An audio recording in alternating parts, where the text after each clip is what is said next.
মানুষকে যত্ন নিলে মানুষ যে কত ভালো হয় আপনি কল্পনাও করতে পারবেন না। মানুষকে নার্চারিং করলে, মানুষকে পলিশ করলে, মানুষকে গ্রুমিং করলে, মানুষকে সঠিক তারবিয়া দিলে মানুষ অনন্য হয়ে ওঠে। প্রতিটি মানুষ অনন্য। মানুষকে আল্লাহ তাআলা দিয়েছেন অসীম ক্ষমতা।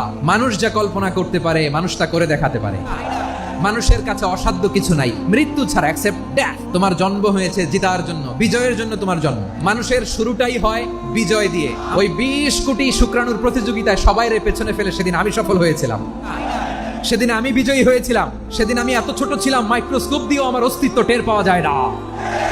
ওই কম্পিটিশনে যখন আমারে কেউ হারাতে পারে নাই, আল্লাহর জমিনেও আমারে কেউ হারাতে পারে না। হারার জন্য তোমার জন্মই হয় নাই, তুমি আসছোই জিতার জন্য। একটা কথা জীবনের সাথে সেট করে নিতে হবে, আমি জিতি নয় শিখি, আমি কখনো হারি না। মা বাবা যারা এসেছেন, আপনার ছেলে মেয়ের যত্ন নেন। আপনার ছেলের মধ্যে যে কি পটেনশিয়াল আপনি জানেন না। আমার যে মা বোনেরা আছেন, ছেলে মেয়েদেরকে কখনো ছোট করে কথা বলবেন না। ও যে কোথায় যাবে আপনি জানেন না। আপনি মা হয়ে তাকে সাহস দিবেন, তার কল্পনার জগৎটাকে সাজাতে তাকে উৎসাহিত করবেন। ঠিক কিনা বলেন? নৈতিকতা, মোরালিটি, ভ্যালিউজ দিয়ে নিজেকে সাজাও, ইসলাম দিয়ে নিজেকে সাজাও। কারণ আগামীর বাংলাদেশ ইসলামের বাংলাদেশ। তাহলে মানুষের চেয়ে সেরা কেউ হতে পারে? মানুষের চেয়ে অনন্য কেউ হতে পারে?